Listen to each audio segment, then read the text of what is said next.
अस्सलामुअलैकुम, कैसे हैं आप लोग। उम्मीद है आप सब लोग ठीक ठाक होंगे।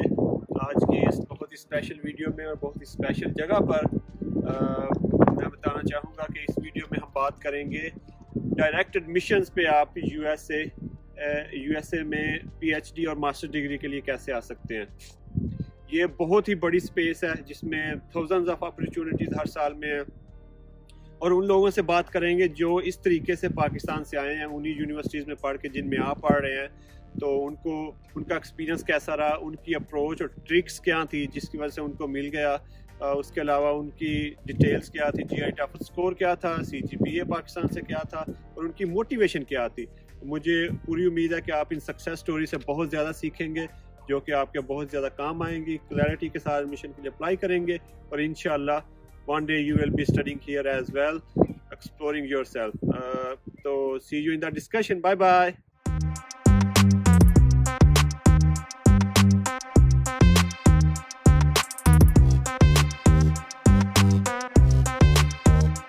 ये राउट था कि मैंने तकरीबन 150 प्लस यूनिवर्सिटीज़ को एमएस इन यूएस से और यूएस न्यूज़ से ढूंढ के मैंने हर यूनिवर्सिटी की वेबसाइट पे जाके उसके डिपार्टमेंट का जो ग्रेजुएट कोऑर्डिनेटर का ईमेल एड्रेस है, ग्रेजुएट कोऑर्डिनेटर का, उसको आप कॉपी करके उसको आप अपना प्रोफाइल भेजिए और उससे ये ना कहें कि मुझे फंडिंग चाहिए। बट मेरा अप्रोच ये था कि मैं प्रोफेसर्स को पहले लिखती थी ये देखने के लिए, क्योंकि वो बहुत इंपॉर्टेंट है कि आप जब किसी यूनिवर्सिटी में जा रहे हैं तो जो प्रोफेसर है क्या वो आपको लेना चाहते हैं या नहीं, वो बहुत इंपॉर्टेंट होता है। अगर मैं किसी यूनिवर्सिटी में चली जाऊं और मैं उस प्रोफेसर के अंडर काम ही ना कर पाऊं जो मेरा रिसर्च इंटरेस्ट है, तो उसका कोई फायदा नहीं है। तो वो मेरे लिए बहुत इंपॉर्टेंट क्राइटेरिया था कि जब मैं किसी प्रोफेसर के अंडर अप्लाई कर रही हूँ तो उनके पास मतलब डेफिनेटली प्रोफेसर्स की भी रिस्ट्रिक्शन होती है कि उनको एक पर्टिकुलर नंबर ऑफ स्टूडेंट्स ही वो एक बार में ले सकते हैं। तो आपने शॉर्ट लिस्ट कितनी यूनिवर्सिटीज की थी? तकरीबन मैंने 8 यूनिवर्सिटीज की थी। अच्छा, हाँ। क्राइटेरिया क्या था आपका कि यानी रीजन देख रहे थे या रैंकिंग देख रहे थे? नहीं, मैं देख रहा था कि मेरा जीआई स्कोर, तो कौन कौन सी यूनिवर्सिटीज उसमें जो ना एडमिशन दे सकती हैं, नंबर 1। नंबर 2 मैं देख रहा था कि भाई जो मैं जिसमें रिसर्च करना चाहता हूँ क्या वो प्रोफेसर हैं उस डिपार्टमेंट में जो वो काम करवा रहे हैं। ये जो बातें हम कर रहे हैं ये सिर्फ साइंस या स्टेम फील्ड्स के लिए नहीं है। Literature, English, history, fine arts, उन लोगों के भी जो तालीम इस तरह है उनके लिए भी मोर और लेस रिक्वायरमेंट्स यही है। शायद जो स्टेम से बाहर है उनके लिए जीआरई मोस्ट प्रोबेबली रिक्वायर्ड नहीं होगा। तो thank you very much everyone for इस सेशन में आने का। आज का ये सेशन है बहुत ही स्पेशल है क्योंकि इसमें हम बात करेंगे डायरेक्ट एडमिशन्स की। यूएसए में आप जो रिसर्च असिस्टेंटशिप है, टीचिंग असिस्टेंटशिप है या जो यूनिवर्सिटीज़ की फंडिंग है उसको किस तरह सेव कर सकते हैं अपने लिए, और जो लोगों ने पहले ये किया है उन्होंने क्या स्टेप्स लिए कि उनके लिए ये हो गया, और उसके अलावा उनको किन मुश्किलात का सामना करना पड़ा उसके बारे में जानेंगे। मोटिवेशन ये है कि जिन लोगों का शौक है और लगन है, लगन भी सच्ची है हायर एजुकेशन यूएसए में करने के लिए, तो वो अपनी मदद आपके तहत इस वीडियो को देखने के बाद उनको पता हो कि कौन से स्टेप्स लेने हैं और अगर कोई हेल्प चाहिए तो कहाँ से लेनी है। कोशिश ये है इस वीडियो को बनाने की। तो आप लोगों का बहुत शुक्रिया कि आप लोगों ने टाइम निकाला। मैं शुरू करना चाहूँगा जमजम से कि काइंडली ब्रीफ इंट्रोडक्शन अपना करवा दें। यूएसए में कब आई, किस यूनिवर्सिटी में पढ़ रही हैं और बोर्न एंड रेस्ड कहाँ से आप? अच्छा, मेरा नाम जमजम है, मेरा ताल्लुक बलोचिस्तान से है, कोयटा शहर से। और वैसे मेरे मतलब पंजाब से ताल्लुक है लेकिन ब्रॉट अप और मेरा बर्थ कोयटा से ही है। एजुकेशन भी कोयटा से है, हाफ कोयटा से है और उसके बाद कुछ एजुकेशन पंजाब से है।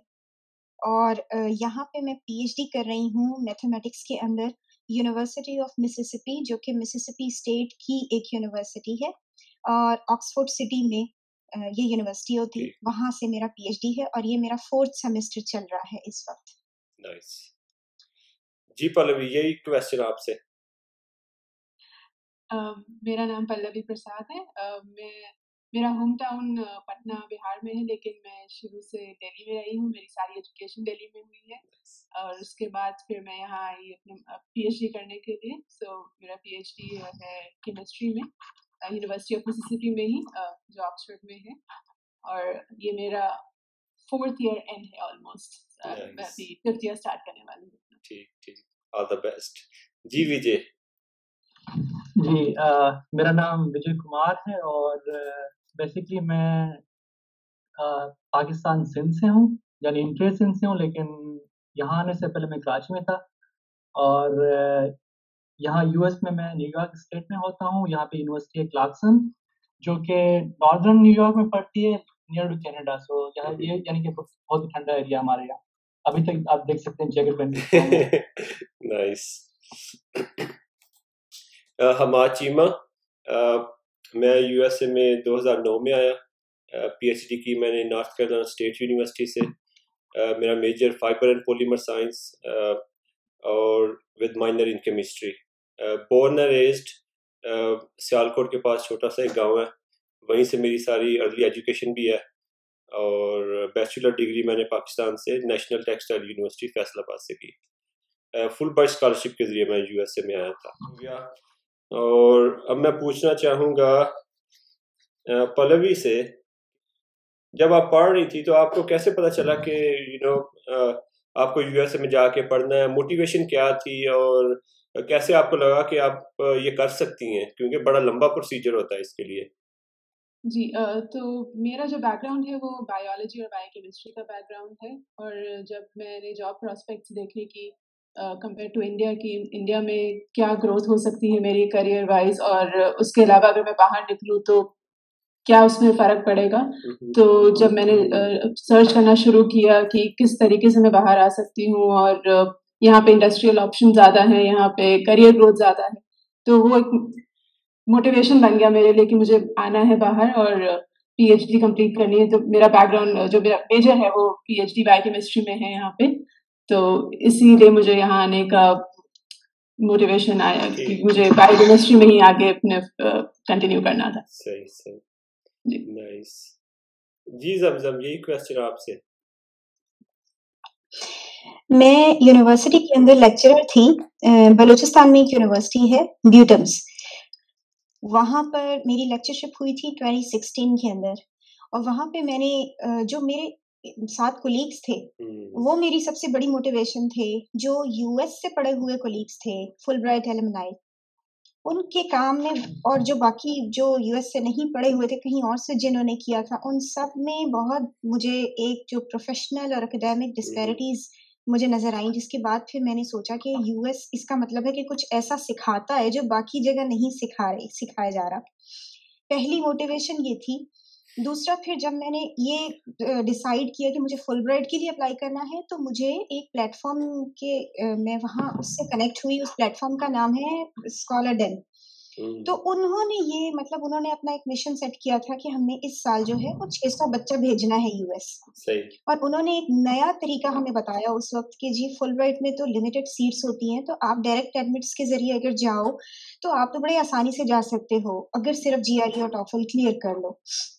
ठीक। उन्होंने फिर मुझे स्टेप बाय स्टेप गाइड किया। उससे पहले फुलब्राइट के स्कॉलरशिप के लिए मैंने बहुत ज़्यादा मेहनत की थी। मतलब मैंने 2.5-3 महीने लगा के इधर-उधर इस्लामाबाद, लाहौर तक मैं गई थी। लेकिन उनकी मेंटोरिंग से फिर डायरेक्ट एडमिशन का बलूचिस्तान से ये पहला केस है, जिसकी थ्रू आउट एजुकेशन बलूचिस्तान से है, जिस लड़की की। और ओवरऑल बलूचिस्तान में जो मेरा केस है वो दूसरा केस है। उससे पहले एक लड़का है, और लड़कियों में ये पहला केस है डायरेक्ट एडमिट्स का। फुलब्राइट का केसेस हैं लड़कियों के, लेकिन डायरेक्ट एडमिट के ऊपर ये पहला केस था बलूचिस्तान का।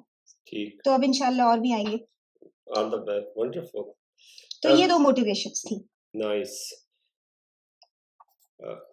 Thank you so much Zamzam. यही क्वेश्चन विजय आपसे, आप इंटीरियर सिंध से कैसे यार अमेरिका में आप पढ़ने के लिए पहुंच गए? और हमें तो वहाँ पे ड्रामों में कुछ और ही दिखाते हैं इंटीरियर सिंध में। तो वाकई में मेरा आंसर बिल्कुल ही डिफरेंट रहेगा यहाँ पे। मैं पीएचडी मैथमेटिक्स में कर रहा हूँ, सिमिलर टू जमजम, लेकिन जमजम से पहले आया हूँ मैं 2018 के फॉल अगस्त में मैं आया था यहाँ पे। और मेरी कहानी इस तरह है कि जब मैं बीएस में पढ़ रहा था तो हमें जो मैथ्स पढ़ाई जाती थी वो टीचर्स जो पढ़ाते थे वो समझ नहीं आती। तो मैं उस टाइम पे यानी कि जब मैंने उस टाइम पे लैपटॉप लिया था नया-नया और उस टाइम पे एक यानी कि मैं 2000 तकरीबन 11 की बात कर रहा हूँ, 12 की बात कर रहा हूँ। तो तब ये था कि यूट्यूब जो ना पाकिस्तान में उस टाइम पे ज़्यादा लोग स्टार्ट कर रहे थे कि यूट्यूब चैनल्स देखना और वीडियो। और तो उस टाइम मैं यानी ढूँढते-ढूँढते मुझे एमआईटी के ऑनलाइन लेक्चर्स मिले, जिनमें यानी कि अगर आप लोगों ने एमआईटी के लेक्चर्स देखे हैं तो they are one of the best. तो मैथ्स में मैंने जब मैथ्स जो मैं कोर्सेज़ पढ़ रहा था तो मैं उस टाइम पे हर कोर्स को एमआईटी के लेक्चर से पढ़ रहा होता था। तो मैं टेक्निकली बीएस में एमआईटी के लेक्चर से ही पढ़ रहा होता था। तो इस तरह से मुझे पता चला कि हाँ, यूएस की जो यूनिवर्सिटीज़ हैं वो quality wise there is no comparison. मेरा कोई सीनियर नहीं था यहाँ पे, ना ही मैं किसी फुलब्राइट से मिला था पहले, ना ही कोई फुलब्राइट हमारी यूनिवर्सिटी में आया था उससे पहले मैं यूनिवर्सिटी ऑफ साइंस से कर रहा था। तो ना ही कोई जीआरई का पता था, नहीं कुछ ऐसी चीज़ें थी। लेकिन जब मैंने बीएस कंप्लीट किया तो मुझे ये था कि मुझे एमएस एंड पीएचडी करना है। सही। तो मैं हैदराबाद जो ना यूनिवर्सिटी ऑफ सिंध है, जामशोरो में, वहाँ से फिर मैं कराची गया। सबसे पहले मैंने NED university of engineering technology में एमएस में एडमिशन लिया। और जब वहाँ एडमिशन लिया तो पता चला कि वहाँ के लोग यूएस में होते हैं, क्योंकि आप अब छोटे सिटी से बड़े सिटी की तरफ आ रहे हैं। तो अभी भी ये था कि मुझे ये नहीं था कि मैंने पीएचडी यूएस में ही करना है, लेकिन इस ड्यूरेशन में जब मैंने एमएस किया तो मैंने फिगर आउट किया कि क्या प्रोसेस होते हैं इन चीज़ों के, और एमएस के ड्यूरेशन में ही मैंने जीआरई के कॉन्सेप्ट से लेकर सब चीज़ें जो है वो मैंने की। और टारगेट मेरा यूएस नहीं था फॉर श्योर सबसे पहले, लेकिन मैं डेफिनेटली अप्लाई कर रहा था। लेकिन जब मैंने एमएस कंप्लीट किया तो पता चल चुका था कि yes, US is one of the best destination and या आई एम हियर नाउ। बहुत अच्छी, बहुत अच्छी, बहुत अच्छी। कंग्रेचुलेशंस, आपकी स्टोरी बड़ी इंटरेस्टिंग थी। मेरी स्टोरी ज़्यादा जमजम से मिलती है। मुझे भी इतना कहीं से गाइडेंस नहीं थी, लेकिन जिन टीचर से मैं पढ़ रहा था और जो बाहर से पढ़ के आए थे, एक यूके के थे और एक यूएसए से, केस वेस्टर्न रिजर्व यूनिवर्सिटी से, पॉलीमर साइंस के। तो जो वो करते थे या जिस तरह पढ़ाते थे, मैं ऐसा कुछ करना चाहता था। तो फिर मैं भी बाहर की ट्राई करना शुरू हो गया। मेरी बहन पढ़ती थी पंजाब यूनिवर्सिटी लाहौर में, तो उनको वहाँ से फुल बर्ड स्कॉलरशिप के लिए फॉर्म मिला, मैंने वो फिल करके भेजा। तो उसी के ज़रिए फिर फुल बर्ड स्कॉलरशिप के ज़रिए जो है ना मैं यूएसए आ गया।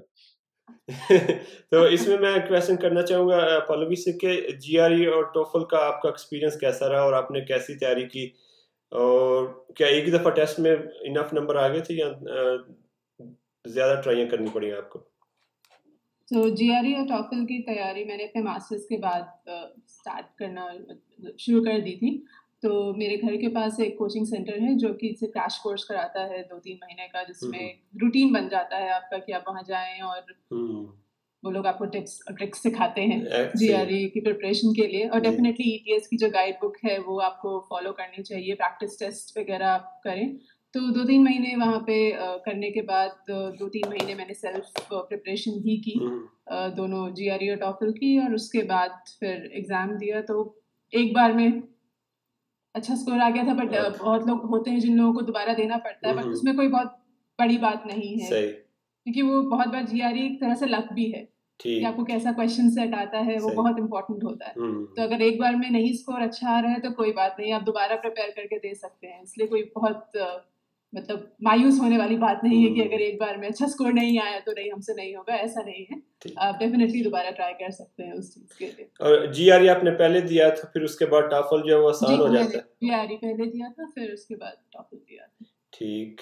तो इंडिया में स्टूडेंट्स इसी तरह करते हैं, यानी ट्यूशन जो है वो नॉर्मली पढ़ के या कोचिंग सेंटर से पढ़ के? काफ़ी कॉमन है, मैं ये डेफिनेटली बहुत कॉमन है, क्योंकि जब वो क्रैश कोर्स हम लोग करते हैं तो वो लोग अपने क्वेश्चन सेट्स भी देते हैं, काफ़ी बुक्स वगैरह देते हैं, जैसे फ्लैश कार्ड्स वगैरह है, वो काफ़ी नीट कॉन्साइज वे में सब कुछ दिया जाता है, जिससे आपको ज़्यादा मतलब खुद ढूंढना ना पड़े या खुद ज़्यादा वो ना करना पड़े। फिर प्रैक्टिस टेस्ट सब कुछ है, तो इसीलिए डेफिनेटली सब के पास मौका नहीं होता कि वो जाके कोचिंग सेंटर में करें। तो ऐसा नहीं, आप खुद भी कर सकते हैं, इसमें कोई बहुत वो बात नहीं। ठीक। तो आपके साथ आपके दूसरे फ्रेंड्स भी ग्रुप बना के गए थे या आप सिर्फ अकेली थी जो अपने दोस्तों के ग्रुप्स में जो इस तरह पढ़ रही थी?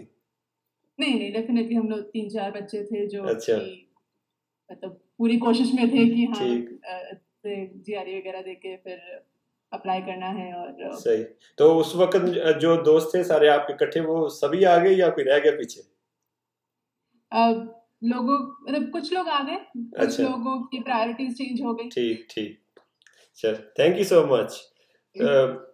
सॉरी जमजम, आपसे यही क्वेश्चन, थोड़ा मुझसे बता दिएगा, आपकी सारी स्टोरी हमारे पास है। मुख्तसरन मैं ये बता देती हूँ कि मेरे जीआरई की तैयारी के 2 फेसेस थे। ये जो मैंने पहले भी डिस्कस किया था कि एक तो मेरा सबसे ज़्यादा जो टाइम लगा है ना, वो जीआरई की तैयारी से ज़्यादा जीआरई की गलत गाइडेंस के चक्कर में पढ़ने में लगा है।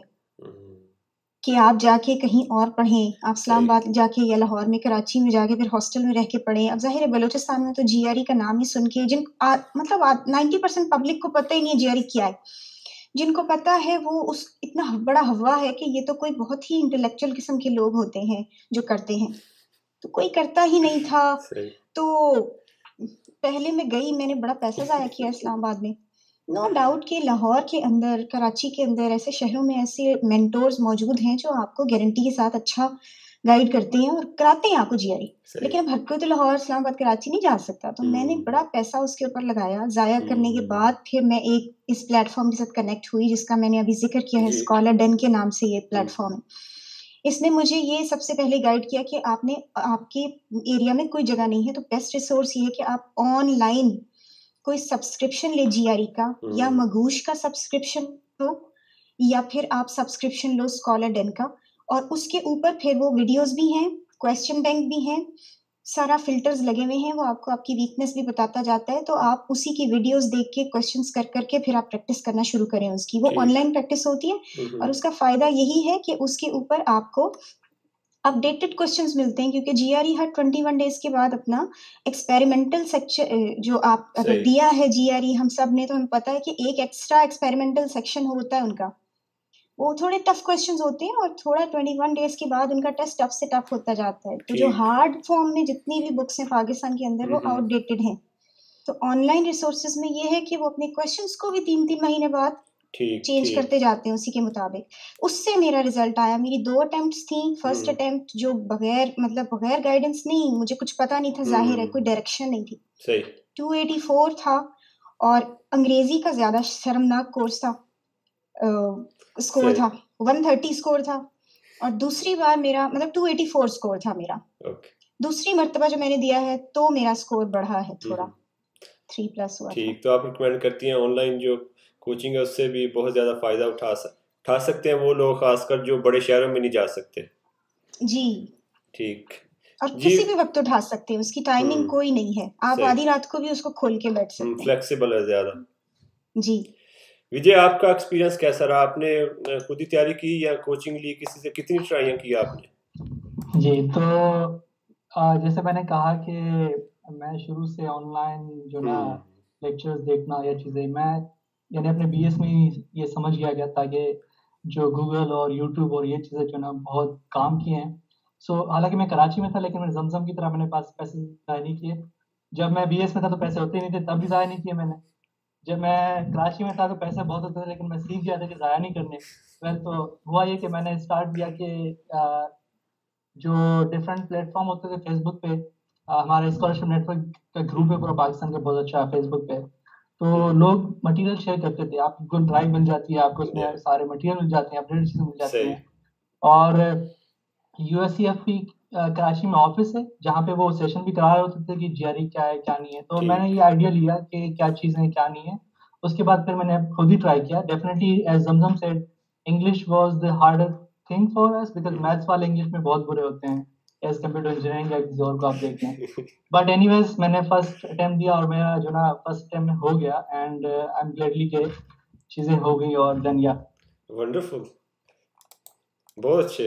और मैंने जीआरई की तैयारी कहीं से नहीं की थी, खुद ही मैंने, मुझे लगता है 3 से 4 वीक तैयारी की और मेरे नंबर इतने आगे कि फुल ब्राइट वालों ने मुझे कंसीडर कर लिया। और फिर आपको पता है अगर फुल ब्राइट में आप सेलेक्ट हो जाते हैं तो वो फिर आपको मेहमानों की तरह सब कुछ आपके लिए करते हैं।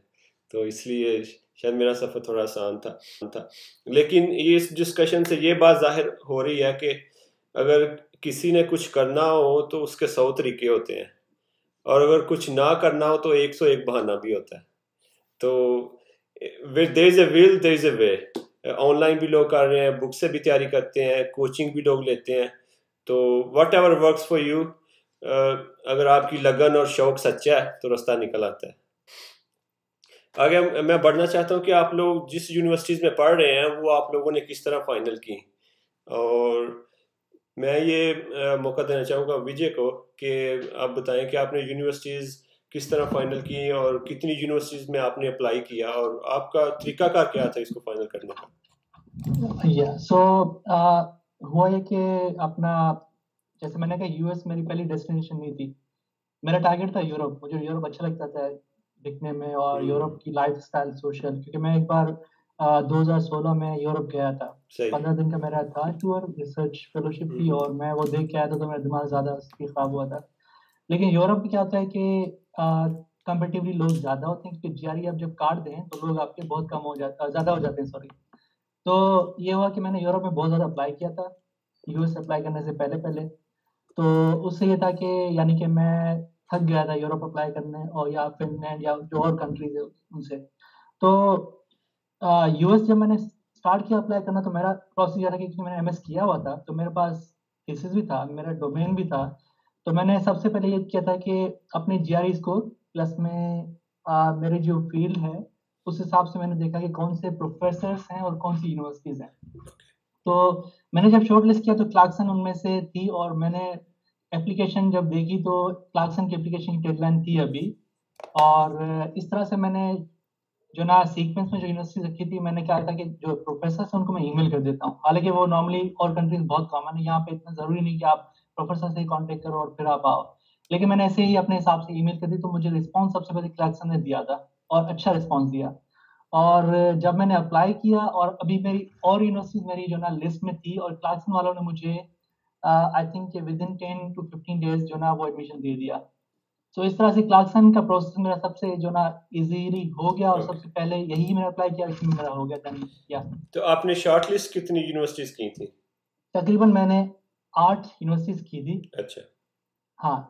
क्राइटेरिया क्या था आपका कि यानी रीजन देख रहे थे या रैंकिंग देख रहे थे? नहीं, मैं देख रहा था कि मेरा जीआई स्कोर, तो कौन कौन सी यूनिवर्सिटीज उसमें जो ना एडमिशन दे सकती हैं, नंबर 1। नंबर 2 मैं देख रहा था कि भाई जो मैं जिसमें रिसर्च करना चाहता हूँ, क्या वो प्रोफेसर हैं उस डिपार्टमेंट में जो वो काम करवा रहे हैं। सही। क्योंकि I think this is also important कि आप जब आते हो और आप जब काम स्टार्ट करते हो, तो आपके अगर प्रोफेसर उस तरह के नहीं है जहाँ पे आप काम करना चाहते हो, तो फिर पीएचडी में टफ टाइम मिलेगा आपको। इन मैथ्स तो हमारे यहाँ तो कोर्सेज भी हार्ड होते हैं, प्लस में क्वालिफाइंग एग्जाम भी होते हैं, फिर रिसर्च भी हमें हार्ड ही पड़ती है। तो इन सबको देखकर मैं मतलब पहला ये कि आपका जीआई स्कोर कहाँ पे एक्सेप्ट हो रहा है ताकि आपको एडमिशन मिल जाए। सेकंड ये कि क्या वो प्रोफेसर हैं जिनके साथ आप काम कर सकते हो। This was the one thing. तो ये कोई पर्टिकुलर वेबसाइट थी जहाँ से आप ये सारी इंफॉर्मेशन कंफर्म कर रहे थे? राइट, आई मीन मैं हर चीज़ गूगल से स्टार्ट करता हूँ। ठीक। और जब आप लिखेंगे कि भाई अपना universities which are accepting this score, तो आपको एक लिस्ट मिल जाती है। तो मुझे लिस्ट इजीली मिल गई थी, जिसमें ये था कि फिर उस लिस्ट में मैंने जब उसको यानी कि शॉर्टलिस्ट किया, तो उस स्कोर से मुझे मिल गया कि okay this universities are giving admissions on the basis of average score. सही। फिर हुई बात कि सेकंड स्टेप था कि मैंने फिर हर यूनिवर्सिटी में पर्टिकुलर जाके देखा, क्योंकि फिर जब शॉर्टलिस्ट करते तो कम हो जाती है, राइट। तो आप जब शॉर्टलिस्ट करते हो तो फिर आप प्रोफाइल देख सकते हो अपना प्रोफेसर्स का, तो आपको एक आइडिया हो जाता है कि डिपार्टमेंट कैसा है, क्या कर रहा है, क्या नहीं कर रहा है। और मैं यूनिवर्सिटी में पहले पढ़ा रहा था पाकिस्तान में बैठ, तो मुझे एक आइडिया था कि यूनिवर्सिटी का सिस्टम क्या होता है। सही। तो ये हेल्प, इसने काफी हेल्प किया मुझे। ठीक जी। जमजम, यही क्वेश्चन आपसे। मैंने शॉर्ट लिस्टिंग ऐसे की थी जीआरई देने के बाद।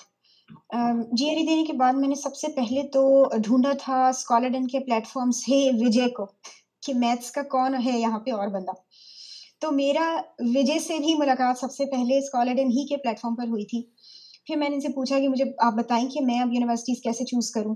तो इन्होंने मुझे फिर जो टिप्स दी थी वही मिलती जुलती टिप्स हैं कि मैंने अपने GRE के स्कोर के हिसाब से फिर गूगल किया तो मुझे 3 यूजफुल साइट्स मिली। पहली साइट का नाम है MS in US, उसके ऊपर आपको GRE के स्कोर्स के हिसाब से यूनिवर्सिटीज पता चलती हैं कि अब ठीक इस यूनिवर्सिटीज में आप जा सकते हैं। दूसरी साइट का नाम है US न्यूज़, ये स्कॉलरडन की साइट पर इसका लिंक आपको मिलेगा। और इसमें मुझे रिकमेंडेशन ये थी कि आपके स्कोर के हिसाब से आप टॉप 70 को बिल्कुल छोड़ दें और 70 से लेके 120 तक की जितनी रैंक की यूनिवर्सिटीज हैं US में, उनमें आपने अप्लाई करना है, इसमें सही चांस है। तीसरा एक ग्रेड स्कूल भी मुझे बताया था, लेकिन चूंकि मेरी डायरेक्शन कोई नहीं थी उस टाइम, मैंने तो प्रोफेसर को मेल करने की गलती नहीं की क्योंकि मेरी डायरेक्शन कोई नहीं थी। मुझे पहले कोर्स वर्क अच्छा पढ़ना था क्योंकि मेरी थ्रू आउट बेस बहुत ही वीक थी। तो मैंने कहा फंस ना जाऊं तो जाके सब्जेक्ट ना आता हो मुझे सुपरवाइजर का, तो मैंने किसी को मेल नहीं किया। मेरा ये राउट था कि मैंने तकरीबन 150 प्लस यूनिवर्सिटीज को MS in US से और US न्यूज़ से ढूंढ के मैंने हर यूनिवर्सिटी की वेबसाइट पे जाके उसके डिपार्टमेंट का जो ग्रेजुएट कोऑर्डिनेटर का ईमेल एड्रेस है, ग्रेजुएट कोऑर्डिनेटर का, उसको आप कॉपी करके उसको आप अपना प्रोफाइल भेजें और उससे ये ना कहें कि मुझे फंडिंग चाहिए उसको ये शो करें कि आप बड़े कोई एम्बिशियस किस्म के स्टूडेंट हैं, उसको प्रोफाइल अपनी छोटी सी भेजें, ये GRE स्कोर है, ये टॉफल है, ये मेरा एक्सपीरियंस है, ये मेरा CGPA है, और पूछें कि भाई मेरे फंडिंग के कितने चांसेस हैं, मेरा PhD में एडमिशन हो सकता है। तो मुझे तकरीबन 150 प्लस यूनिवर्सिटीज में से 17 यूनिवर्सिटीज से फिर पॉजिटिव रिस्पॉन्स आया।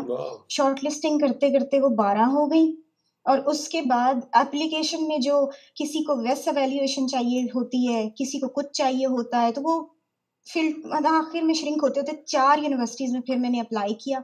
अच्छा और 4 यूनिवर्सिटीज में से फिर 3 में एडमिट हुआ और 1 में फंडिंग हुई, जिसमें मैं अभी आई हूँ। वंडरफुल। जी पल्लवी, आपकी क्या स्टोरी है इसमें? मेरी स्टोरी थोड़ी बहुत सिमिलर है और थोड़ी बहुत डिफरेंट है। सिमिलर इन द सेंस कि डेफिनेटली जब GRE स्कोर आता है तो सब लोग देखते हैं कि कौन सी यूनिवर्सिटीज़ हैं जो कि आपके GRE स्कोर के हिसाब से आपको लेंगी। पर उसके अलावा मैंने प्रोफेसर्स को कांटेक्ट डेफिनेटली किया था क्योंकि US तो मतलब टॉप प्रायोरिटी थी ही मेरी, बट उसके अलावा मैंने भी यूरोपियन कंट्रीज़ में और न्यूजीलैंड वगैरह हर जगह मतलब कोशिश की थी कुछ यूनिवर्सिटीज़ में। बट मेरा अप्रोच ये था कि मैं प्रोफेसर्स को पहले लिखती थी ये देखने के लिए, क्योंकि वो बहुत इंपॉर्टेंट है कि आप जब किसी यूनिवर्सिटी में जा रहे हैं तो जो प्रोफेसर है क्या वो आपको लेना चाहते हैं या नहीं, वो बहुत इंपॉर्टेंट होता है। अगर मैं किसी यूनिवर्सिटी में चली जाऊँ और मैं उस प्रोफेसर के अंडर काम ही ना कर पाऊँ जो मेरा रिसर्च इंटरेस्ट है, तो उसका कोई फ़ायदा नहीं है। तो वो मेरे लिए बहुत इंपॉर्टेंट क्राइटेरिया था कि जब मैं किसी प्रोफेसर के अंडर अप्लाई कर रही हूँ तो उनके पास मतलब डेफिनेटली प्रोफेसर्स की भी रिस्ट्रिक्शन होती है कि उनको एक पर्टिकुलर नंबर ऑफ स्टूडेंट्स ही वो एक बार में ले सकते हैं। सही, वो बहुत ही बड़ा मतलब प्रॉब्लम होता है। सो इसलिए मैंने प्रोफेसर्स को लिखना शुरू किया और काफ़ी प्रोफेसर्स से रिप्लाई आया भी, पॉजिटिव रिप्लाई। फिर अप्लाई करना शुरू किया उसके बाद। बट अभी मैं जिस लैब में हूँ वहाँ पे मुझे सबसे ज़्यादा मतलब लगा कि ये जो काम हो रहा है वो मेरे इंटरेस्ट से बिल्कुल मैचिंग है। और जब मैंने अपने प्रोफेसर के साथ स्काइप इंटरव्यू भी किया तो काफ़ी पॉजिटिव रहा हम लोगों का इंटरेक्शन। तो उसके बाद फिर मैंने अपना एप्लीकेशन प्रोसेस वगैरह सब स्टार्ट किया एंड देन अल्टीमेटली अब मैं यही हूँ। ठीक। तो इसके जब आप प्रोफेसर से चेक कर रही थी तो आपको उसी वक्त कंफर्म हो गया था कि आपको रिसर्च असिस्टेंटशिप या टीचिंग असिस्टेंटशिप मिल जाएगी, आप एडमिशन के लिए अप्लाई करें? तो उसमें ये था कि जब मैंने ग्रेजुएट स्कूल मतलब हर डिपार्टमेंट का अपना वेबसाइट है और सब कुछ है और वहाँ पे ये सारी डिटेल्स दी होती है कि अगर आपका GPA इतना है और आपका GRE स्कोर इतना है तो आपको टीचिंग असिस्टेंटशिप मतलब मिलेगी। There is a high chance कि आपको टीचिंग असिस्टेंटशिप मिलेगी। तो अगर एक बार आपको वो कंफर्म हो जाता है वेबसाइट से कि हाँ, बिकॉज अदरवाइज वो लोग वेबसाइट पे नहीं लिखेंगे। If only if they are very sure कि हाँ आपको वो टीचिंग असिस्टेंस प्रोवाइड कर सकते हैं तभी वो वेबसाइट पे लिखते हैं। तो वो सारी फैक्टर्स डेफिनेटली कंसिडर करने चाहिए। बट मुझे ऐसा लगता है कि बायोकेमिस्ट्री में और जितने भी ये स्टेम फील्ड्स हैं वहाँ पे मोस्टली 100% स्कॉलरशिप US में है। तो वो डेफिनेटली बहुत बड़ा फायदा है स्टेम फील्ड। सही। तो आपने फिर कितनी यूनिवर्सिटीज में अप्लाई किया या फिर एक में? मैंने अप्लाई किया था अराउंड 5-6 यूनिवर्सिटीज में मैंने अप्लाई किया था और थिंग जब मुझे यहाँ से एडमिशन मिल गया था उसके बाद 1-2 यूनिवर्सिटीज़ के साथ और थोड़ा था, बट मतलब मुझे था कि यहाँ मुझे रेफर जहाँ मैं भी काम कर रही हूँ वहीं मुझे ठीक आना है। ठीक। और ये 5-6 यूनिवर्सिटीज वो थी जहाँ से फैकल्टी से आपको पॉजिटिव रिस्पांस था कि आप एडमिशन के लिए अप्लाई करें? आई 2-3 डेफिनेटली वो थी। ओके ओके, ठीक, बहुत क्योंकि अच्छा हो गया। कुछ बहुत बार ये भी होता है कि जब आप किसी प्रोफेसर से कांटेक्ट करते हैं तो वो आपको फिर बोलते हैं कि अपना रिसर्च स्टेटमेंट भेजिए और सारा कुछ लिख के भेजिए, तो वो ठीक। वैसे भी इंटरेक्शंस हुए कुछ प्रोफेसर्स के साथ मेरे, हम्म। बट अल्टीमेटली मुझे यही लैब पसंद आई तो फिर मैं बेहतरीन, यहाँ। बहुत अच्छे होंगे, वंडरफुल। तो एडमिशन प्रोसेस में ओवरऑल एक तो ये चीज़ हो जाती है यूनिवर्सिटी किस तरह चूज़ करनी है, प्रोफेसर से किस तरह आपने रब्ता करना है, और आपका फाइनल किस तरह हो गया। तो कोई और चीज़ एडमिशन्स के बारे में अगर आप जनरली कोई ऐड करना चाहे तो? एक चीज़ मैं शेयर करना चाहूँगी कि इसका मैंने थोड़ा-सा ज़िक्र किया है कि जब आप एडमिशन्स के लिए अपनी यूनिवर्सिटीज़ को शॉर्टलिस्ट कर रहे हैं ना, तो फिर ज़रा थॉटफुली उसको शॉर्टलिस्ट करें। ये ना हो कि आपका स्कोर, लेट्स सपोज़ मेरा स्कोर है 310 और अप्लाई मैं कर रही हूँ हार्वर्ड यूनिवर्सिटी में, एमआईटी में। तो आपको अपनी प्रोफ़ाइल के हिसाब से अपनी यूनिवर्सिटीज़ को शॉर्टलिस्ट करना है। लेट्स से मेरा 310 स्कोर है, पहले तो मैं उसका जीआरई स्कोर देखूँगी यूनिवर्सिटीज़ को, जैसे मेरा जैसा जीआरई स्कोर था तो मुझे टॉप 70 को छोड़ के फिर 70 से नीचे से लेके 120 तक की जो यूनिवर्सिटीज़ थी, ठीक उनके साथ मेरी प्रोफ़ाइल मैच कर रही थी। ठीक ठीक। तो शॉर्टलिस्टिंग सबसे इम्पोर्टेंट है जब आप अप्लाई कर रहे होते हैं जीआरई के बाद और टॉफल के बाद यूनिवर्सिटीज़ के एडमिशन प्रोसेस के सही। दौरान। उसके बाद फिर बाकी चीज़ें आती हैं। मेरा ये एटलीस्ट एक्सपीरियंस है। ठीक ठीक, सही। सही, बेहतरीन हो गया। तो यहाँ पे तो यानी यूनिवर्सिटी फाइनल हो गई, आपने एडमिशन के लिए अप्लाई कर दिया, तो एप्लीकेशन प्रोसेस के बारे में आप लोगों का एक्सपीरियंस कैसा रहा? मैं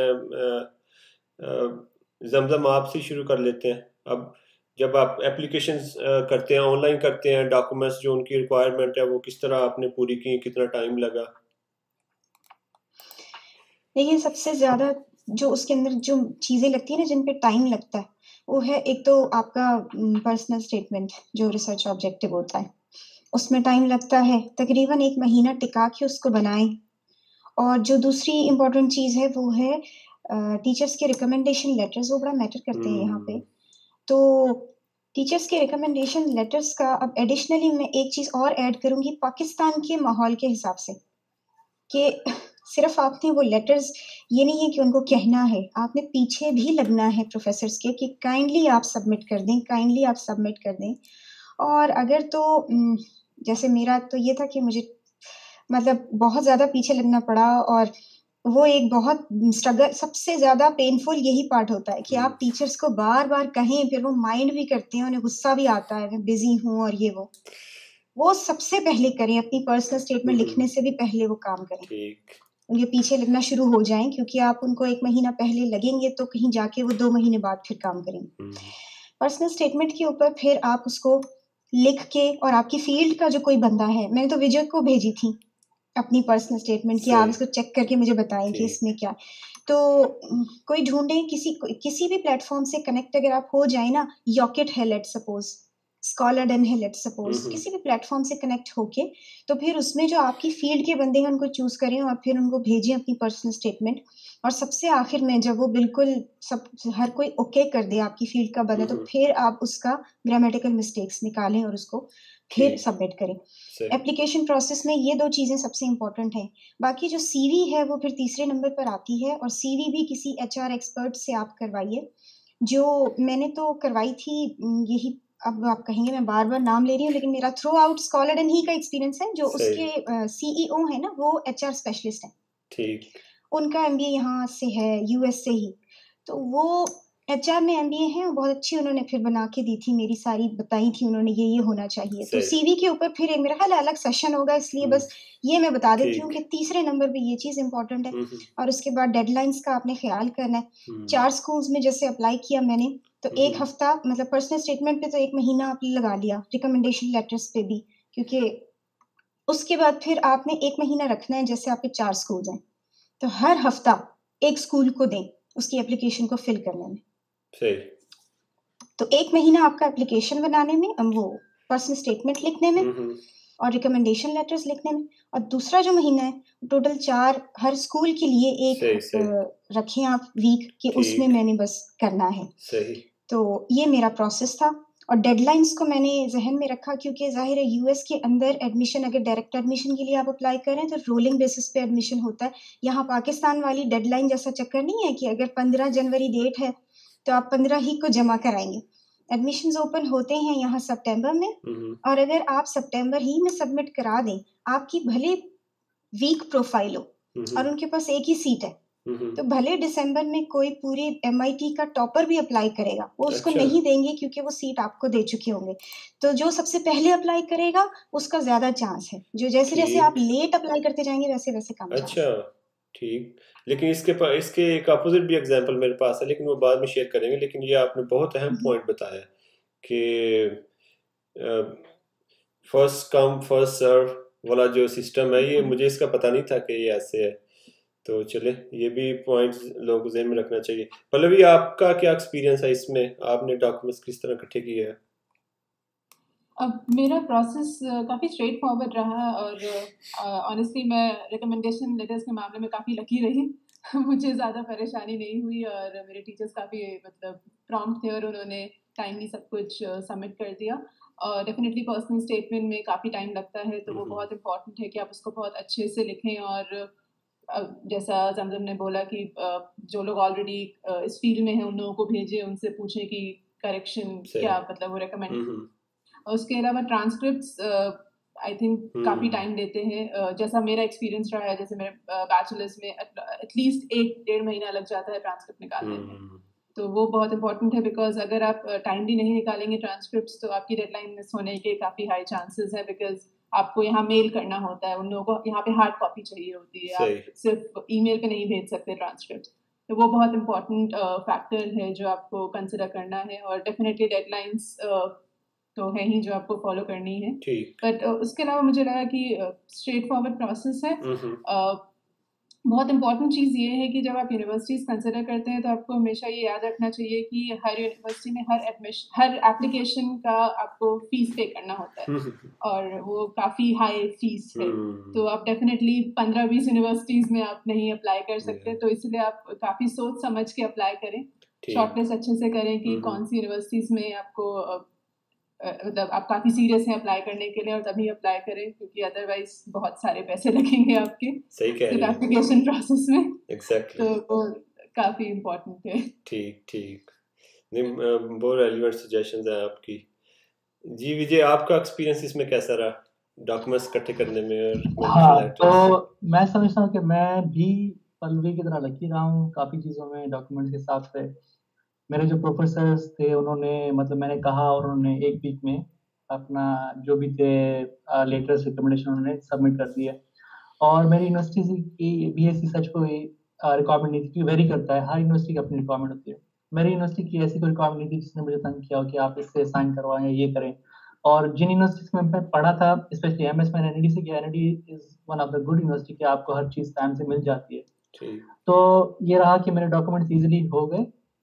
तो मैं सजेस्ट ये करूँगा कि सबसे पहले तो आपका इंटरेस्ट बहुत अच्छा होना चाहिए। आपको फेल्योर एक्सेप्ट करने की भी एबिलिटी होनी चाहिए कि भाई जो ना, अगर चीज़ें आप करना चाह रहे हो और आप आउट ऑफ द वे जा रही हैं, तो you have to wait for the things, right? So जब आपने शॉर्टलिस्ट किया तो आप जब यूनिवर्सिटीज़ देखते हैं तो उनकी रिक्वायरमेंट आपने देखी और आपको खुद को बेचना है डेफिनिटली। तो स्टेटमेंट ऑफ पर्पस आपका वो होता है कि आप खुद को यानी कि रख रहे होते हैं कि मैं इम्पोर्टेंट क्यों हूँ।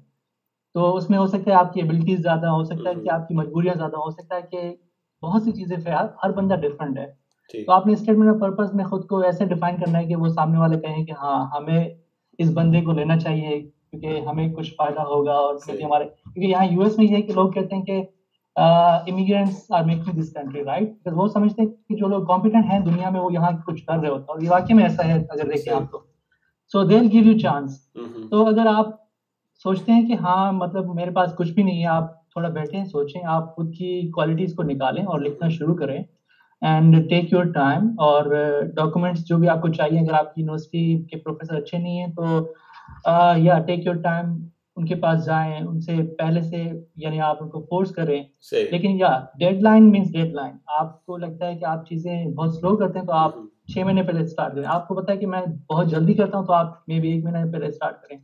सो everyone has their own pace to move, right? ठीक। And also luck is important thing, I think. मतलब मैं बिलीव करता हूँ कि कभी कभार आपको, आप सब अच्छा कर रहे हो लेकिन डिफिकल्टी आपको ज्यादा होगी। कभी कभार आप बहुत स्लो जा रहे हो लेकिन आपको डिफिकल्टीज नहीं होती। So yeah it depends, but yeah don't I mean sit and say I can't do that. Make sense. अभी मैं थोड़ा टच करना चाहूंगा वीजा प्रोसेस पे। उस पे भी लोगों के बहुत क्वेश्चंस होते हैं। पाकिस्तान में तो सब समझते हैं अमेरिका आप जा ही नहीं सकते, वहां पे वीजा लेना बहुत मुश्किल काम है और वो एम्बेसी का नाम सुन के डर लगता है। तो वो प्रोसेस कैसा रहा? पल्लवी से शुरू करूंगा, आपका वीजा प्रोसेस कैसा था? और एक्चुअली वीजा प्रोसेस काफी स्ट्रेट फॉरवर्ड था मेरा। अच्छा। मतलब ऐसा कोई प्रॉब्लम या कोई हिकअप नहीं आया जब मुझे एप्लीकेशन भरनी थी या फिर जब मैं इंटरव्यू देने भी गई। तो काफी मतलब स्ट्रेट फॉरवर्ड प्रोसेस था, कुछ दिक्कत नहीं, बायोमेट्रिक वगैरह सब आराम से हो गया। तो मुझे ऐसा कोई मतलब प्रॉब्लम नहीं लगा, एज लॉन्ग एज आपके पास सारे पेपर्स सही हैं, जब गाइड है जो भी है, और आप वीजा ऑफिसर के सामने ज्यादा नर्वस ना हो। अंदर से आप डेफिनेटली नर्वस हो सकते हैं, सब होते हैं, बट उनको बस ये आप बताना है कि हाँ आप सही काम के लिए जा रहे हैं, आप कुछ गड़बड़ करने नहीं जा रहे हैं वहाँ पे। ठीक। उसके अलावा काफी स्ट्रेट फॉरवर्ड प्रोसेस था, मुझे ऐसी कोई दिक्कत नहीं हुई वीजा प्रोसेस में। यहाँ पे मैं ऐड करना चाहूँगा कि जब आपका एडमिशन हो जाता है तो यूनिवर्सिटी वाले एक I-20 जैसे आपने जिक्र किया F1 वीज़ा के लिए, और DS 2019 आई थिंक वो J1 वीज़ा के लिए वो आपको भेज देते हैं। तो उसकी बेस पे आप फिर वीज़ा अप्लाई कर देते हैं। वो आपका सपोर्टिंग डॉक्यूमेंट्स होता है मेन। तो शायद अगर आपकी यूनिवर्सिटी ऐसी है जिसको लोग जानते हैं और लोग शायद एम्बेसी वालों को भी अंदाजा है कि ये यूनिवर्सिटी एग्जिस्ट करती है और यहाँ पे स्टूडेंट्स जाते हैं, तो फिर आपका बहुत आसान हो जाता है। लेकिन अगर कोई यूनिवर्सिटी ही ऐसी है जिसका कभी किसी ने नाम ही नहीं सुना, तो फिर मैंने अपनी लाइन में जब मैं वीज़ा के लिए इंटरव्यू दे रहा था, मैंने देखा था स्टूडेंट्स के रिजेक्ट भी हो रहे थे। तो विजय, आपका एक्सपीरियंस कैसा रहा इसमें वीज़ा के लिए? आई मीन सुनने में तो ये आता था कि वीज़ा मिलता ही नहीं है। इनफैक्ट मेरे वीज़ा अप्लाई करने के बाद भी ये कहते थे भी ना हो, और वो भी थोड़ा मुश्किल होता था क्योंकि मेरा वीज़ा एडमिनिस्ट्रेटिव प्रोसेस में चला गया था। जैसे मैंने वीज़ा दिया, इंटरव्यू दिया, तो जाहिर बात है इंग्लिश लिसनिंग इतनी अच्छी नहीं थी, तो मुझे लगता था कि मे बी मैंने आंसर्स कुछ सही नहीं दिए, हो सकता है इसलिए उन्होंने मुझे एपी में डाल दिया हो। लेकिन ऐसा कुछ नहीं था उस टाइम पे। आई थिंक कि जब मैं 2018 में आ रहा था तब बहुत ज्यादा एपी में जा रहे होते थे। न्यू गवर्नमेंट आई थी, आई थिंक कुछ ये भी इश्यूज थे क्या, आई डोंट नो। लेकिन तो 40 डेज के लिए आई थिंक एडमिनिस्ट्रेटिव प्रोसेस में था, और उसके दौरान मेरी फीलिंग्स मिक्स थी कि ये नहीं देना वीजा। लोग यही कह रहे थे कि नहीं मिलेगा but after 40 days I think मैंने देखा, हर दिन में 10 बार चेक करता था आपका जो पोर्टल होता है जिस पे आप चेक करते हो। ठीक। एंड 41 डे पे जब ये अप्रूव हुआ है, तो फिर अप्रूव होने के बाद 2 घंटे के बाद मुझे ईमेल भी आ गई कि आपका अपना अप्रूव हो गया, पासपोर्ट रेडी है, और मैं फिर भागा हूँ और खुशी से।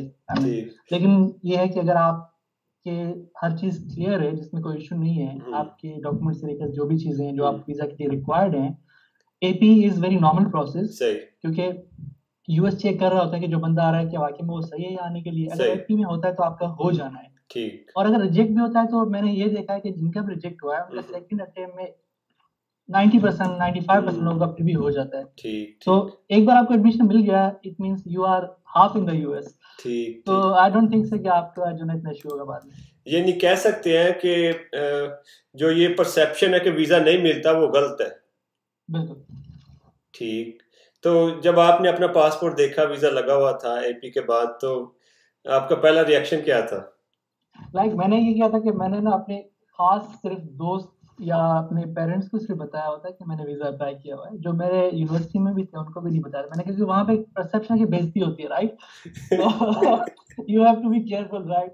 तो मैंने इनफैक्ट अपनी यूनिवर्सिटी में किसी को नहीं बताया कि मैंने यूएस के लिए मैंने अप्लाई किया हुआ है, कि ये सारा प्रोसेस हो गया, मैं जा रहा हूँ वीजा के लिए। वो यूनिवर्सिटी में छुट्टी ऐसे ले रहा हूँ कि मैं बता रहा हूँ किसी और काम के लिए जा रहा हूँ। 2 घंटे में निकल गया, और अच्छी बात है कि मैं कराची में था तो मुझे चीजें और इजी हो गई थी। और मेरी यूनिवर्सिटी भी वहाँ है जहाँ पे यानी आपको एम्बेसी 5 मिनट के ड्राइव पे पड़ती है। सही। सो ये सब फेवर मिलती है। लेकिन जब मेरा वीजा एक्सेप्ट मतलब लग गया है, पासपोर्ट में उठा गया, सबसे पहले जाके मैंने अपने डिपार्टमेंट में गए, I am going to US. Nice. That was one of the best thing I would say. आप किसी को नहीं बताते और आप चीजें हो जाती है। या सो इस तरह से। पल्लवी, आपका फर्स्ट रिएक्शन क्या था? ऑनेस्टली जब मैं इंटरव्यू दे रही थी और उन्होंने मुझसे ये पूछा कि अच्छा आप जब यहाँ आएंगे तो आपका काम किस फील्ड में है और क्या है, और मैं बस वो आंसर दे रही थी और मैं बोल रही थी, मैं सुन भी नहीं रही थी कि वो वीजा ऑफिसर क्या बोल रहे हैं मुझे। अच्छा। और मैं बस बोले जा रही थी अचानक से उन्होंने बोला आपका वीजा अप्रूव हो गया। उसके बाद भी मैं बोले जा रही हूँ मुझसे क्वेश्चन पूछा है, उन्होंने बोला आपका वीजा अप्रूव हो गया। अच्छा क्या? तो थोड़ा अजीब था मेरा। मैंने उनको बस बोला थैंक यू और उन्होंने मेरा पासपोर्ट रखा और मैं फिर उसके बाद बाहर आके नाइस। मैंने घर पे कॉल किया वाओ, कि पासपोर्ट रख लिया उन लोगों ने, तो आई थिंक सब ठीक है। वंडरफुल। और पास मतलब तो वही रिएक्शन था मेरा। ठीक ठीक। जमजम, आपका तो नहीं लगना चाहिए था जिस तरह का प्रोफाइल है तो। पहले तो मैं ये बता देती हूँ कि जो F1 स्टूडेंट वीज़ा, ये जो टाइप है जो कि डायरेक्ट एडमिशन के बाद आपको मिलती है, ये वाला वीज़ा सबसे आसान वीज़ा लेना है अमेरिका के लिए। इसलिए उनको पता है ये तो बेचारे ठीटे हैं, पढ़ के पागल, सारी उम्र इन्होंने अपनी ज़ाया की है, तो इन्होंने उधर भी जाके पढ़ना ही है। तो F1 स्टूडेंट वीज़ा ईज़ी है, बाकी जितने भी वीज़ा हैं उनकी निस्बत ना, J1 F1। सही। दूसरा ये है कि एडमिनिस्ट्रेटिव प्रोसेसिंग में मेरा भी गया था और वो कोई उस वक्त मैं डर गई थी, लेकिन अब मुझे चूंकि समझ आ गई है पाकिस्तानी स्टूडेंट्स में जितने भी स्टेम फील्ड्स में हैं, ये कोई खतरे वाली बात नहीं है कि आपका एडमिनिस्ट्रेटिव प्रोसेसिंग में चला जाए वीजा। वो सही। सिर्फ चेक कर रहे होते हैं कि कहीं न्यूक्लियर या एटॉमिक एनर्जी में तो नहीं, आप खतरनाक फील्ड में तो नहीं जा रहे। सही। तो वो मेरा भी गया था 41 डेज के बाद मुझे मिला फिर मेरा वीजा। और उस दूसरी जो चीज़ वो चेक करते हैं, वो थ्रू आउट, वो हर एक, चाहे वो आर्ट्स का स्टूडेंट हो चाहे वो स्टेम फील्ड का स्टूडेंट हो, वो सिर्फ ये चेक करते हैं कि भाई आपकी फंडिंग पूरी है।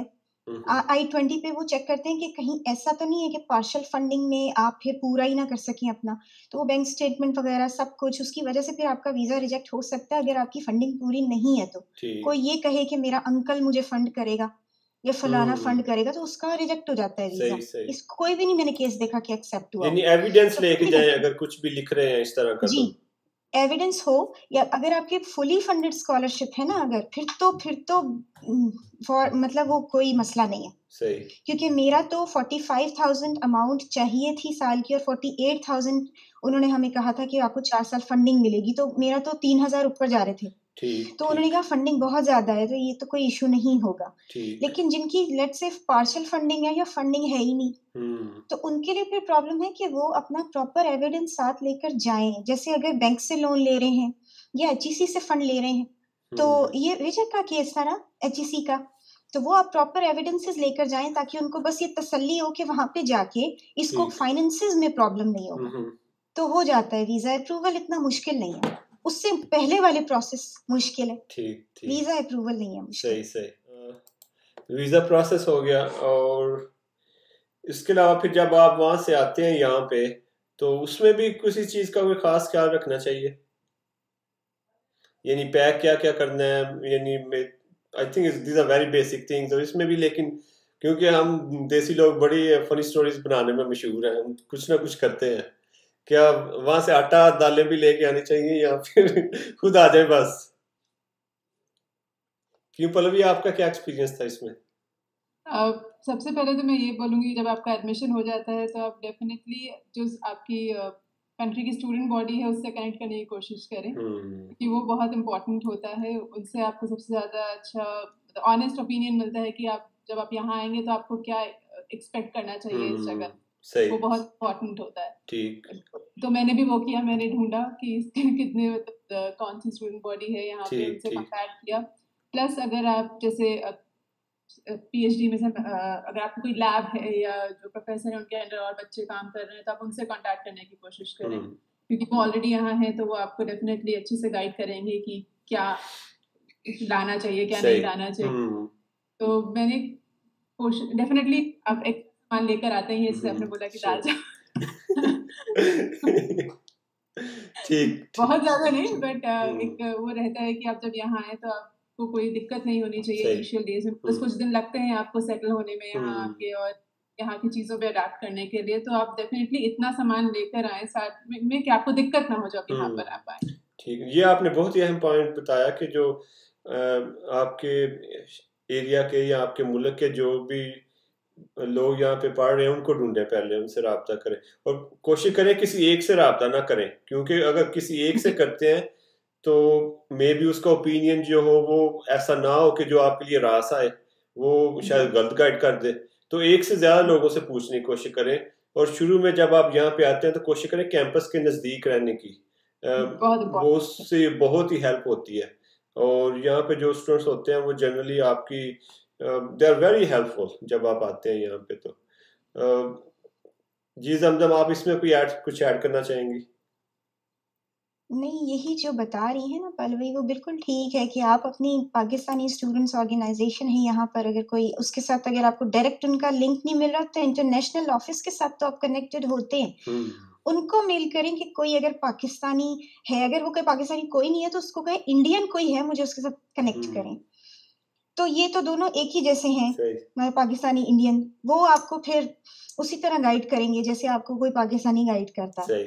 यहाँ पे आने के बाद वो हर चीज वही गाइड करते हैं, तो मुझे नहीं लगता कि ये यहाँ पे आना कोई इतना बड़ा मसला होता है। ठीक लेकिन ये ठीक। आप बिल्कुल ठीक कह रहे हैं कि एक बंदे को ना कांटेक्ट करें, सही। नहीं तो फिर आप फंस जाएंगे। हाँ नहीं, फंस ना जाए कहीं, यानी उसमें मतलब आप चांस सबको है। हाँ कांटेक्ट करें। हाँ, अच्छा, आपको हर बंदा कोई ना कोई डिफरेंट आपको सजेशन देगा, सही। तो वो हेल्पफुल रहता है आपके लिए। ठीक। जी विजय, आपकी क्या अप्रोच थी इसमें? मतलब कि जब मैं आ रहा था उस टाइम पे मैं पहला ही पाकिस्तानी स्टूडेंट था मेरी यूनिवर्सिटी में, ये थोड़ा वियर्ड था। तो मुझे टेक्निकली इंटरनेशनल, जैसे जमजम ने कहा, इंटरनेशनल ऑफिस से स्टार्ट करना पड़ा। और जब मैंने ढूंढा तो मैं इंडियन स्टूडेंट मुझे नजर आया, उनको मैंने कांटेक्ट किया। तो कुछ ने तो रिप्लाई किया, कुछ ने रिप्लाई नहीं किया, तो डबल फीलिंग भी थी कि यार क्या पता अच्छा लग रहा है उनको, नहीं लग रहा, काफी ऐसी चीजें हो जाती है। लेकिन ये था कि something international office is very helpful. सही। जब वो किसी व्यक्ति का आप कांटेक्ट करो तो आपकी चीजें ज्यादा इजी होंगी, क्योंकि इंटरनेशनल ऑफिस आपको जानता है और वो स्टूडेंट को जानता है, और आपका डिपार्टमेंट हमेशा हेल्पफुल होता है। तो फिर मैंने देखा कि मेरे डिपार्टमेंट सबसे पहले आगे आ रहा है, उसका चेयर आगे आ रहा है, उसमें जो फैकल्टी है इंडियन वो आगे आ रही है, क्योंकि उनको पता है कि स्टूडेंट्स की क्या डिफिकल्टीज होती हैं। सही। तो फिर उन्होंने मुझे गाइड करना स्टार्ट किया हाउसिंग के लिए, ये वो इस तरह से। और काफी चीजें मुझे क्लियर नहीं थी, क्योंकि हमारा काफी चीजों में डिफरेंस भी था कि जो ना फूड कैसे है, क्या नहीं है। तो ये हुआ कि मुझे इंडियन स्टूडेंट्स ने, इंडियन टीचर्स ने और मेरे डिपार्टमेंट के चेयर और इंटरनेशनल ऑफिस ने सबसे ज्यादा गाइड किया। नाइस। और मेरा एरिया ऐसा है कि जहाँ पे मतलब ऐसा नहीं कि आप हमेशा न्यूयॉर्क सिटी जाओ, ऐसे नहीं कि आप हमेशा बॉस्टन या बड़े सिटी में जाओ।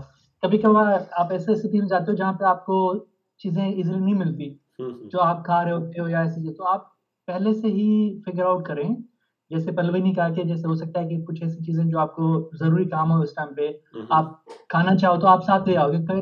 फूड लाना इशू नहीं है। एक और परसेप्शन गलत है लोगों का कि यूएस में आप फूड नहीं ले आ सकते, तो बच्चों को पहले से बता देंगे नहीं यूएस में फूड लाते हो तो फिर मसले होते हैं क्योंकि अलाउ नहीं है, ये नहीं है। सिवाय मीट और प्लांट्स के जो सीड्स होते हैं उसके अलावा आप कोई भी चीज ला सकते हो, अपने बैग भर के ला सकते हो। आप उनको सिर्फ बताना कि यार मेरे पास फूड है, सही वो सही। सिर्फ चेक करेंगे एग्रीकल्चर के सेक्शन में और क्लियर कर देंगे यार ठीक है इसमें कोई इशू नहीं है, ना ही सीड है ना ही ठीक। मीट है, यू कैन टेक इट। फिर आप ले जाके वो चीजें खा भी सकते हैं, चाहे आप दाल लाना चाहें या ठीक। किसी चीज लाना चाहें। और अगर आप किसी ठंडे एरिया में जा रहे हो जैसे मैं आया तो आपको शुरू में ऐसे कपड़े चाहिए जो आपको कवर करें, क्योंकि यहाँ पे हर चीज बर्फ में बहुत महंगी होती है। आप जैकेट लेते हो तो वो $100 की है, राइट? आप जनरल लेते हो पाकिस्तान की में तो काम पूरा हो जाता है। तो लाइक ऐसी एसेंशियल चीजें जो आपको, क्योंकि आप शुरू में आपको पहली जो सैलरी मिलेगी 1 मंथ बाद मिलेगी, आप जब ये आ रहे हो। ठीक ठीक। तो खर्चे आपके हाउसिंग से लेकर ऐसे होंगे जो आपको मे बी आप ऐसे बैकग्राउंड से जो हार्डली आप जो ना हैंडल कर रहे हो, तो आप इसेंशियल जो चीजें वो साथ लाओ और उसके हिसाब से आप जो ना प्रिपेयर करके आओ ताकि बाद में तंग ना हो। ठीक। सही। तो इसमें आगे थोड़ी सी बात कैरियर्स पे भी कर लेते हैं कि यहाँ पे जो लोग आते हैं, जो जैसे हम सब लोग हैं, हमने पढ़ा है, F1 वीज़े पे आए हैं। थोड़ा सा ये बताना चाहूँगा F1 में और J1 में फ़र्क क्या है। F1 के बाद आपको अगर आप PhD कर लेते हैं तो OPT मिलता है, 3 साल के लिए वो वैलिड होता है। इसको ऑक्यूपेशनल प्रैक्टिकल ट्रेनिंग कहते हैं। जो J1 वीज़ा है उसमें रिक्वायरमेंट अक्सर होती है, आपके DS 2019 पे लिखा होता है कि you have to go back to serve your country, so you are required by law to go back after you complete your education. उसमें भी J1 की टाइप्स हैं। अगर आपको J1 फुल ब्राइट से मिला तो you have to go back right away after PhD। लेकिन अगर आपका J1 किसी और एजेंसी से स्पॉन्सर है तो शायद उसमें आपको फिर एकेडमिक ट्रेनिंग के वही 3 साल मिल जाए जिस तरह OPT F1 को मिलता है। तो ये एक मेजर फर्क है दोनों वीज़ा में। यानी कोई भी जनरल एडवाइस आप लोग देना चाहें? मतलब एक जो पाकिस्तान में एक सोच है कि आपने अगर PhD करना है तो आप जो ना मास्टर्स करके बाद में अप्लाई करें। तो I think if you want to do PhD US में आप बैचलर के बाद भी आप PhD कर सकते हैं। अपने टाइम ज़ाया नहीं करें 2 साल, उस 2 साल में आपका आधा PhD हो जाना है। सही। तो ये मैं सबसे कहना चाहूँगा कि अगर आप PhD करना चाहते हैं तो आप अपना BS के बाद अप्लाई करें। और ज़रूरी नहीं कि आप PhD करना है, क्या पता आप मास्टर्स करने के बाद आपको शौक हो कि मैं जॉब करना चाहता हूँ, आप फिर भी छोड़ के जॉब कर सकते हैं। सही। तो time is very important in life. जब आप यंग एज में होते हो, अंडरग्रेड के बाद आप में बहुत एनर्जी होती है चीज़ों करने के लिए, और US में सेटल होने के लिए एक टाइम रिक्वायर्ड होता है जो आपको 4, 5, 6 साल खींच के जाता है। तो आप अंडरग्रेड के बाद स्टार्ट करें और शुरू से अगर आपका अपना मास्टर है और इसमें आपका टाइम बचेगा और इजीली चीजें हो जाएंगी। ठीक, बहुत अच्छे जी। कोई और कुछ ऐड करना चाहे? विजय की बात को एक और तरह कहूँगा कि FSC के बाद आपको सिर्फ 4 साल तालीम और चाहिए, चाहे आपने वो 2 साल BS और 2 साल मास्टर के जरिए की है या फिर 4 साल इकट्ठे ही आपने बैचलर 4 साल वाला किया है, जो कि यूजुअली अब जनरली वही है हर फील्ड में। और ये जो बातें हम कर रहे हैं ये सिर्फ साइंस या STEM फील्ड्स के लिए नहीं है। Literature, English, history, fine arts, उन लोगों के भी जो तालीम इस तरह है उनके लिए भी मोर और लेस रिक्वायरमेंट्स यही है। शायद जो STEM से बाहर है उनके लिए GRE मोस्ट प्रोबेबली रिक्वायर्ड नहीं होगा। तो वो आप यूनिवर्सिटीज़ की वेबसाइट पे भी देख सकते हैं जब आप अप्लाई कर रहे होते हैं। तो लेकिन जहाँ पे भी कोई कन्फ्यूजन हो, आई थिंक हर सवाल का जवाब है, आपने सिर्फ ये ढूंढना है कि करना किससे है। तो कभी भी किसी भी हर्डल की वजह से मेरे ख्याल में आपको ये सफ़र रोकना नहीं चाहिए अगर आपकी लगन और सोच और शौक सच्चा है। तो थैंक यू सो मच आप सब लोगों का कि आप लोगों ने अपना टाइम दिया, अपना एक्सपीरियंस शेयर किया। मुझे पूरी उम्मीद है कि इस एक्सपीरियंस से सीखने वाले बहुत लोग होंगे और उनके बहुत सारे क्वेश्चन जो थे वो इस वीडियो के बाद आंसर हो जाएंगे। और मैं उम्मीद करता हूँ कि इसके अलावा भी अगर उनके क्वेश्चन होंगे they can comment down the video और will try to keep it up. और ऑल द बेस्ट टू सब जो लोग कोशिश कर रहे हैं। Thank you so much.